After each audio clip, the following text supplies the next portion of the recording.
Hello, good morning, जोहार झारखंड। सभी का स्वागत है हमारे चैनल पर। तो चलिए जानते हैं आज की तमाम बड़ी खबरों को। समय हो चुका है सुबह का और चलिए जानते हैं 25 बड़ी महत्वपूर्ण खबरों को। तो अगर आप भी झारखंड से हैं और झारखंड की तमाम जानकारियां जानना चाहते हैं तो चैनल को सब्सक्राइब करके बेल नोटिफिकेशन आइकन को ऑन कर लीजिए ताकि झारखंड से जुड़ी हुई महत्वपूर्ण जानकारी आप जान सकें सीधे और फटाफट। तो चलिए जानते हैं आज की पहली बड़ी खबर। राहुल बोले, मोदी अंबानी के घर जाते हैं, गरीब के यहाँ शादी में नहीं जाते। तार के पीछे खड़ी गरीब बच्चे उनसे झिझकियाकर मिलते हैं। राहुल गांधी ने शनिवार को झारखंड के बागमारा और जमशेदपुर में कहा, मोदी जी अंबानी की ही शादी में जाते हैं लेकिन किसी गरीब के यहाँ शादी में नहीं जाते। एक बार मैंने देखा कि वे तार के पीछे खड़े गरीब बच्चों से झिझकियाकर मिल रहे थे। हिंदुस्तान के प्रधानमंत्री गरीबों, किसानों, दलितों, पिछड़ों, आदिवासियों के पास ही नहीं जाते। इससे पता चलता है कि वह आपके है कि नहीं। राहुल ने कहा, हिंदुस्तान में युवा और महिलाएं दुखी हैं। देश में महंगाई बढ़ती है तो सबसे ज्यादा चोट हमारी माताओं बहनों को लगती है। नरेंद्र मोदी ने हर चीज पर जीएसटी जोड़ कर दिया है। टैक्स का पूरा ढांचा देश के गरीब लोगों से पैसे लेने का तरीका है। देश में करीब 50% ओबीसी, 15% दलित, 8% आदिवासी और 15% अल्पसंख्यक वर्ग के लोग हैं। लेकिन आपको देश की बड़ी बड़ी कंपनियों के मैनेजमेंट में ओबीसी, दलित और आदिवासी वर्ग का व्यक्ति नहीं मिलेगा। मैंने मोदी जी से साफ कह दिया है कि आप जातिगत गणना को रोक नहीं सकते हैं। हम इसी संसद में जातिगत जनगणना को पास करके दिखाएंगे और आरक्षण में 50% की दीवार को तोड़ देंगे। झारखंड में हम आदिवासियों को 28%, दलितों को और 12% और पिछड़े वर्ग को 27% आरक्षण देंगे। राहुल गांधी ने कहा कि मोदी जी बड़े बड़े भाषण करते हैं, बड़े बड़े प्लान में उड़ते हैं, लेकिन बोझ आम आदमी को उठाना पड़ता है। मोदी जी गरीबों से हाथ मिलाने से भी घबराते हैं। वह अंबानी और अडानी के साथ जाएंगे लेकिन गरीब, दलितों, पिछड़ों से मिलना तक नहीं चाहते। 90 अफसर हिंदुस्तान के बजट को बनाते हैं लेकिन इन 90 अफसरों में से केवल एक आदिवासी अफसर है। मोदी ने आपके बच्चों को कितना कर्ज माफ किया? 1 रुपया भी नहीं दिया। उन्होंने 16 लाख करोड़ रुपए कर्ज माफ किया। अडानी और अंबानी जैसे 25 लोगों की कांग्रेस इंडिया अलायंस ने तय किया है कि जितना पैसा इन लोगों ने अरबपतियों को दिया है उतना पैसा हम आपके बैंक खाते में डालेंगे। चुनाव जीतने के बाद इंडिया अलायंस आपको 20 लाख रुपए देगा। अमित शाह का राहुल गांधी पर हमला, कहा नकली संविधान दिखाते हैं। झारखंड में भ्रष्टाचार पर शब्द बान। केंद्रीय गृह मंत्री अमित शाह ने शनिवार को झारखंड की छतरपुर विधानसभा सीट पर चुनावी सभा को संबोधित करते हुए कांग्रेस नेता राहुल गांधी पर संविधान का अपमान करने का आरोप लगाया। अमित शाह ने कहा कि राहुल गांधी जनसभाओं में संविधान के नाम पर लाल कवर वाली जो किताब लहराते हैं उसमें ऊपर भले ही भारत का संविधान लिखा है लेकिन उसके पन्ने कोरे हैं। वह नकली किताब दिखाते हैं। यह भारत के संविधान और बाबा साहेब अम्बेडकर का अपमान है। गृहमंत्री ने छतरपुर सीट पर भाजपा प्रत्याशी पुष्पा देवी के लिए वोट मांगे और दावा किया कि झारखंड में इस बार भाजपा की सरकार बनेगी। उन्होंने कहा कि झारखंड के कांग्रेस सांसद के घर से 350 करोड़ रुपए मिले। रुपए गिनने के लिए लाई गई 27 महीने थक गई। आलमगीर आलम यहाँ की सरकार में मंत्री थे, उनके पीए के घर से 30 करोड़ रुपए पकड़े गए। सीएम हेमंत सोरेन और कांग्रेस ने इस पर कुछ भी नहीं कहा। गृह मंत्री ने पूछा कि यह किसका पैसा था, फिर उन्होंने कहा कि यह झारखंड के युवाओं का पैसा था जो कांग्रेस खा गए।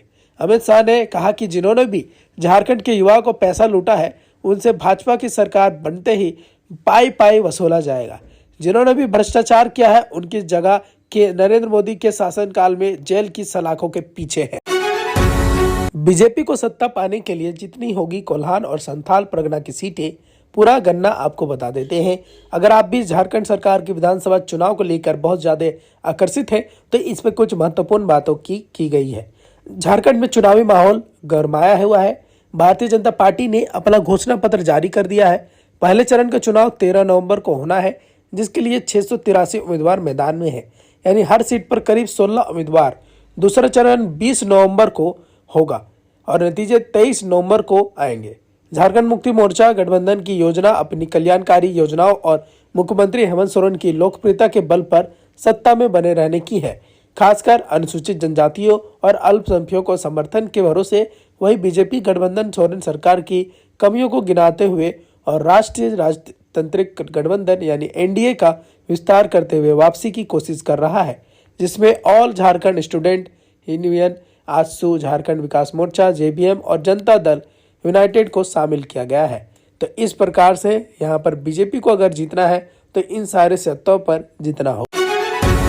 बेरोजगारी, महंगाई और कृषि और ग्रामीण संकट जैसे बुनियादी मुद्दे चर्चा में है। बीजेपी अवैध प्रवास, धर्म परिवर्तन और भ्रष्टाचार जैसे मुद्दों को उठाते हुए चुनाव प्रचार कर रही है। नए आवाज बने जयराम महतो ने अंधाधुंधी बनाम बाहरी लोगों को मुद्दे को फिर से हवा दी है। झारखंड में प्रवासी आबादी करीब 35% है, जो स्थानीय आदिवासी आबादी की तुलना में अधिक संपन्न मानी जाती है। इससे तनाव पैदा हो रहा है। मुख्यमंत्रियों के बदलते कार्यालय और त्रिशुंग विधानसभा के लिए चर्चित राज्य झारखंड में 2014 से और 2019 में अपेक्षाकृत स्थिर सरकारें बनी थी। 2009 में बीजेपी और जेडीयू में मिलकर चुनाव लड़ रहा था, जबकि कांग्रेस, आरजेडी और जेएमएम ने अलग अलग मैदान में उतरने का फैसला किया था। परिणाम स्वरूप त्रिशुंग विधानसभा बनी।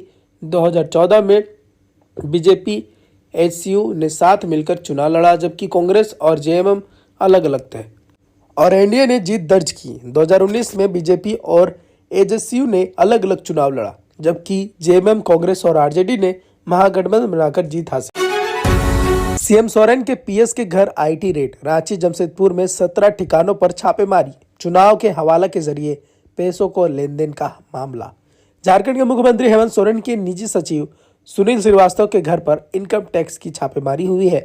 टीम ने सुनील श्रीवास्तव और उनके संबंध रखने वाले 17 ठिकानों पर रेड मारी है।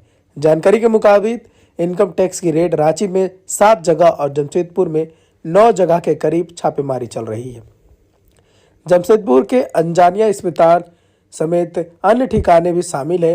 छापेमारी को लेकर विस्तृत जानकारी आना बाकी है। इनकम टैक्स की यह कार्रवाई ऐसे समय पर हुई है जब 13 नवंबर को पहले फेज की वोटिंग होनी है। जानकारी के मुताबिक आयकर विभाग को विधानसभा चुनाव में हवाले के सहारे पैसों की लेन देन की सूचना मिली थी। इस पर आईटी ने 26 अक्टूबर को रांची, जमशेदपुर, गिरिडीह और कोलकाता में 35 ठिकानों पर छापेमारी की थी। इस दौरान करीब 150 करोड़ रुपए की बेनामती संपत्ति और निवेश से संबंधित दस्तावेज जब्त किया गया था। साथ ही छापेमारी के दौरान मिली राशि का व्यापारियों के बुक्स ऑफ अकाउंट में मिलान करने के बाद 17 लाख रुपए जब्त कर बैंक में जमा कर दिया गया था। इसके तार झारखंड चुनाव से भी जुड़े हैं। इस छापेमारी को भी इससे जोड़कर देखा जा रहा है, हालांकि आधिकारिक पुष्टि अभी नहीं हुई है। अमित शाह बोले, हमारे रहते मुस्लिमों को आरक्षण नहीं मिलेगा। झारखंड में कहा, राहुल की चौथी पीढ़ी भी अनुच्छेद 370 नहीं ला सकती। गृह मंत्री अमित शाह ने शनिवार को झारखंड के पलामू, हजारीबाग और पटका में चुनाव सभाएं की। उन्होंने कहा कि कांग्रेस ओबीसी, आदिवासियों और दलितों से आरक्षण छीनकर मुस्लिमों को देने की योजना बना रही है। पीएम मोदी ने नेतृत्व में भाजपा कभी भी धर्म आधारित आरक्षण की अनुमति नहीं देगी। जब तक भाजपा की सरकार है, नरेंद्र मोदी जी है, तब तक हम दलितों और पिछड़ों के आरक्षण को हाथ नहीं लगने देंगे। कांग्रेस ओबीसी कोटा के खिलाफ है। जब उलेमाओं के एक प्रतिनिधिमंडल ने महाराष्ट्र में कांग्रेस नेताओं से मुलाकात की तो उसने 10% आरक्षण देने का वादा किया। हमारा संविधान धर्म के आधार पर आरक्षण की परमिशन नहीं देता, मगर ये कांग्रेस और जेएमएम वाले अपनी वोट बैंक के लिए मुसलमानों को आरक्षण देना चाहते हैं। कश्मीर भारत का अभिन्न अंग है। मैं राहुल गांधी को चेतावनी देता हूं कि आपकी चौथी पीढ़ी भी अनुच्छेद 370 को वापस नहीं ला सकती। शाह ने आरोप लगाया कि कांग्रेस के कश्मीर को आतंकवाद का केंद्र बना दिया। इसके साथ ही इसके नेता श्रीनगर के लाल चौक जाने से डरते थे, लेकिन अब मैं उनसे कहता हूं कि वे निडर होकर अपने पोते पोतियों के साथ लाल चौक जाएं। कल्पना सोरेन का बीजेपी पर तंज, जात पात की राजनीति में उलझाकर राज करना चाहती है। झारखंड की 43 विधानसभा सीटों पर पहले चरण में 13 नवंबर को वोटिंग होगी, जिससे पहले सभी राजनीतिक पार्टियां धुआंधार चुनाव प्रचार में जुटी हुई है। शुक्रवार को मुख्यमंत्री हेमंत सोरेन की पत्नी सह झामुमो की गांडे विधायक कल्पना सोरेन ने डंडई, कराईकेला सहित कई इलाकों में चुनावी जनसभाओं को संबोधित किया। इस दौरान उन्होंने भाजपा पर जनता को जात पात की राजनीति में उलझाकर अपनी राजनीतिक रोटी सेकने का आरोप लगाया। कल्पना सोरेन ने कहा कि झारखंड की जनता का जवाब देने का समय आ गया है कि उन्हें समाज को तोड़ने वाली की सरकार चाहिए या जोड़ने वाली की।